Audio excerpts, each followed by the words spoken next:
Christmas की शुभकामनाएं। आपको भी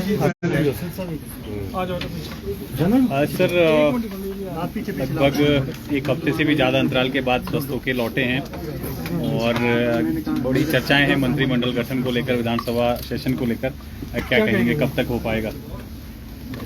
मैं स्वस्थ तो क्वारंटाइन के समय बिता कर बैठे। एक हफ्ते से मैं दिल्ली के हिमाचल सदन में पूरा अपना टाइम व्यतीत कर रहा था। पिछले कल मेरा कोरोना प्रोटोकॉल का जो समय था वो खत्म हुआ और मुझे तो पता तब लगा जब प्रधानमंत्री जी से मेरी 11 बजे की अपॉइंटमेंट थी।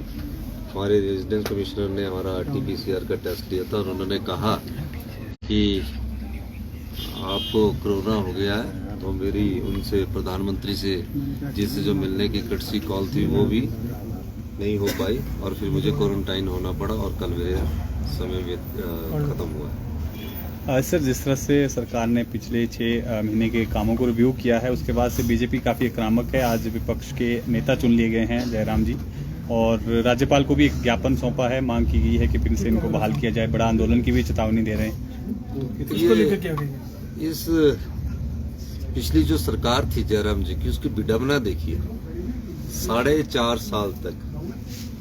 4.5 साल तक ऑफिस खोलना, कहाँ खोलना, प्राइमरी हेल्थ सेंटर खोलना, कहाँ खोलना, इस बारे में सोचा ही नहीं।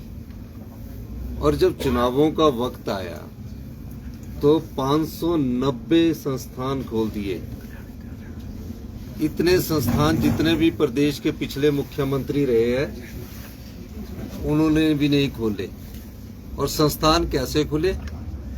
प्राइमरी हेल्थ सेंटर PN के द्वारा चलाए जा रहे थे। किसके द्वारा? PN के द्वारा चलाए जा रहे थे। और कईयों की नोटिफिकेशन हुई है, स्टाफ ही नहीं है। कोई भर्तियां हुई इन संस्थानों में, 590 संस्थानों में। जब इसका कैलकुलेशन किया गया कि इन संस्थानों को जब खोला जाए तो उसके लिए 3000 करोड़ रुपया की जरूरत है। प्रदेश में 75,000 करोड़ रुपए का बोझ है। आपने 3000 करोड़ का प्रावधान करना था। डबल इंजन की सरकार बोलते थे, रिवाज बदलने की बात बोलते थे। आपने 3000 करोड़ का इन संस्थानों को खोलने के लिए प्रावधान करना था। अब कोई मेडिकल हेल्थ इंस्टीट्यूशन PN चलाएगा? कोई CSC एक डॉक्टर चलाएगा? ना एक्सरे की मशीन है, ना CT स्कैन की मशीन है आपकी, ठीक है। गवर्नेंस नाम की चीज नहीं थी। आप संस्थान खोल के राजनीतिक रोटियां तो सेक रहे थे, लेकिन लोगों ने उन संस्थानों खोलने के बाद भी, 590 संस्थान खोलने के बाद भी जनता ने आपको नकार दिया। मेरे विधायक दल की बैठक हुई, सभी 40 विधायक आए। 5 विधायकों की कमेटी बनी। हर्षवर्धन चौहान जी, संजय रतन जी, मोहनलाल ब्राक्टा जी, भवानी पठानिया जी और एक और विधायक थे। 5 के विधायक सबने स्टडी किया, रिपोर्ट्स मंगाएगी कितने प्राइमरी हेल्थ सेंटर में। तो 30 और 25-30 हेल्थ सेंटर में कोई PN भी नहीं है। बाकी में कुछ जगह PN तो रखे इन्होंने। अब ठाकुर जयराम जी को अपने विधानसभा क्षेत्र में संस्थान खोलने थे, अच्छी बात थी। लास्ट के दिनों में खोलने की क्या जरूरत थी? आप वहां डॉक्टर भी लगाते, नर्स भी लगाते, कंपाउंडर भी लगाते, कोई नहीं लगाया। और अब जो SDM कार्यालय खोले उनकी नोटिफिकेशन हुई, SDM तक नहीं बिठाया। अब इन लोगों से ये पूछा जाना चाहिए जो सत्ता में थे कि 590 संस्थान आपने खोले हैं, ये गुनाह किया है हिमाचल की जनता पर। इन्होंने हिमाचल की जनता पर 3000 करोड़ रुपए का बोझ डालने का कार्य किया है इन लोगों ने।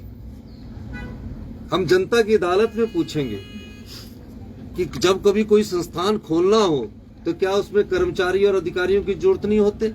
क्या CSC खोलनी हो, PSC खोलनी हो, क्या उसमें डॉक्टर नहीं लगने चाहिए? उन्हीं CSC से, पुराने CSC से डॉक्टर उठाकर वहां लगा दिए गए और जो पुराने संस्थान चलते थे उनको भी कमजोर कर दिया गया। भारतीय जनता पार्टी को इस बात का जवाब देना चाहिए। आंदोलन करने से पहले आंदोलन करिए, लोगों को ये जवाब दीजिए कि 590 संस्थान जो आपने खोले उसके लिए 3000 करोड़ रुपए का आपने डबल इंजन की सरकार से 4.5 साल पहले क्यों प्रावधान नहीं किया गया? ये बात बहुत स्पष्ट है कि सिर्फ राजनीतिक दृष्टिकोण से जो संस्थान खोले जाते हैं, अगली सरकार पर बोझ डालने के लिए जो सरकार को खोलने जाते हैं। हमने इसीलिए कहा है हम सत्ता के लिए नहीं आए हैं, हम व्यवस्था परिवर्तन के लिए आए हैं। हम उन संस्थानों को भी खोलेंगे, लेकिन पहले उसमें कर्मचारियों का सिलेक्शन करेंगे, नियुक्ति करेंगे और उसके बाद आगे की बात करेंगे। एक सबसे बड़ी बात कह रहे कही हैं कि असंवैधानिक है, गैर कानूनी है, हम कोर्ट का रास्ता अपनाएंगे।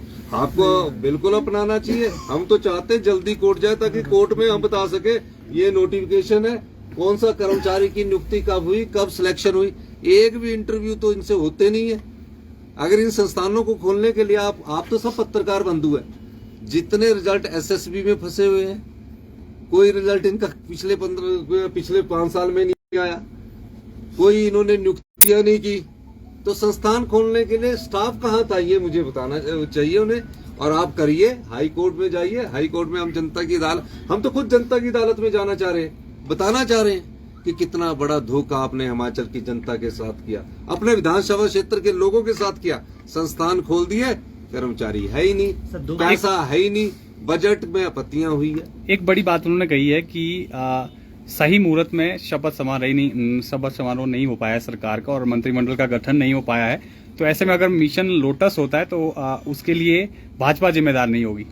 देखिए, जनता की भावनाएं और प्यार ही सही मुहूर्त होता है। जब जनता ने चुनाव करके भेज दिया तो सबसे सही मुहूर्त क्या होता है, जो जनता की भावनाएं हैं। रिज पर जो जन सैलाब उमड़ा, भगवान भी उसमें आशीर्वाद देता है, ये तो सही मुहूर्त है। और हमने तो पिछले 20 दिन से, मैं तो खुद 7 दिन से क्वारंटाइन में, सारे विधायक घूम रहे। हिमाचल में कोई ऑपरेशन लोटस न चलने पाएगा, न चल सकता है। हिमाचल में सिर्फ काम वाला और सेवा भाव वाला लोटस चलेगा, कि हम सब लोग काम और सेवा भाव से काम करेंगे। पेपर लीक का एक बड़ा खुलासा हुआ है इस बीच। सर, दो बातें बोली कि जो मंत्रिमंडल के फैसले होते हैं वो मंत्रिमंडल ही निरस्त कर सकता है, और दूसरा अभी विधायकों ने शपथ नहीं ली है, तो कमेटी जो बनी है वो किस तरह से 4.5 साल से 5 साल हमारे जयराम ठाकुर जी मुख्यमंत्री रहे हैं। मुख्यमंत्री जी ने अगर ऑर्डर किया, वो मंत्रिमंडल की बैठक में आएंगे, ये उन्हें जानकारी मुझसे ज्यादा होगी। और आपको लोगों को भी मैं बता देना चाहता हूँ, अगर मुख्यमंत्री फैसला लेता है, उसको जो मोहर मंत्रिमंडल में लगती है। विधायकों ने सिर्फ अनुमोदन किया, मेरे सामने लाया। सर, सेशन कब तक हो जाएगा और मंत्रिमंडल विस्तार कब तक उम्मीद करें? मंत्रिमंडल विस्तार भी करेंगे और सेशन भी करेंगे, आपका सहयोग भी लेंगे। आपको क्रिसमस की बहुत सर, एक और बात की लीक मामला है, उसको लेकर उन्होंने कहा कि जब हमारे समय में पेपर लीक हुए थे तो हमने सीबीआई को दिया था, और क्या नई सरकार भी इस पूरी जांच के बाद सीबीआई को देगी? ये नहीं कि सरकार का पाया हुआ स्यापा है, ये मेरा नहीं है, ये स्यापा ही नहीं कि सरकार का पाया हुआ। कैसे? मैंने मुख्यमंत्री बनने के बाद कुछ पुलिस अधिकारियों को बुलाया और कहा, जब भी पेपर हो उस समय ये पेपर लीक गिरोह एक्टिव होगा। मैं ये आपको जानकारी देना चाहता हूं। 25 तारीख को जो जूनियर ऑफिस असिस्टेंट का पेपर था और वो ट्रैप में आ गए, और जो उनका टाउट था वो कह रहा है कि मैं भी इसी प्रकार नौकरी लगा हूं। मैंने नहीं कहा, उसने कहा। तो बीजेपी की जो जयराम ठाकुर की सरकार पिछले 4 साल 5 साल से थी, उसमें यह धंधा चल रहा था। धंधा पकड़ में तब आया जब पुलिस भर्ती मामला हुआ और सिलेक्शन के बाद उसका भांडाफोड़ हुआ। इन्होंने तब वो बोला इसको कैंसिल किया। हमने तो पकड़ लिया पेपर होने से पहले। ये आपकी कारगुजारी है, ये आपकी करतूतें हैं जिनको हम साफ कर रहे हैं। हम सत्ता में इसीलिए आए हैं कि इन कारगुजारियों को, इन करतूतों को साफ करें। हम सत्ता नहीं, व्यवस्था परिवर्तन। पिछले एग्जाम की भी इंक्वायरी करेंगे, बहुत 5 साल में हुए। देखिए, मैंने एक चीज, सीमेंट प्लांट और ट्रक ऑपरेटर्स यूनियन के बीच में मामला है। आज ही सेक्रेटरी इंडस्ट्रीज की पिछली कमेटी मिली, मैं उनसे फीडबैक लूंगा। लेकिन मैं एक बात कह देना चाहता हूँ कि हिमाचल में जो भी सीमेंट प्लांट है, हिमाचल के लोगों को, मेरी विभाग से बात हुई है, आने वाले समय में सीमेंट सस्ता मिलेगा। ये मामला उससे जुड़ा हुआ नहीं है, ये मामला ट्रक ऑपरेटर्स और कंपनी के बीच है। वो आपसी सहमति बना रहे हैं। सरकार उस पर लॉ, कानून व्यवस्था पर पूरा ध्यान रखे हुए है और आपसी सहमति बनेगी, आपको बता दी जाएगी। बहुत बहुत धन्यवाद।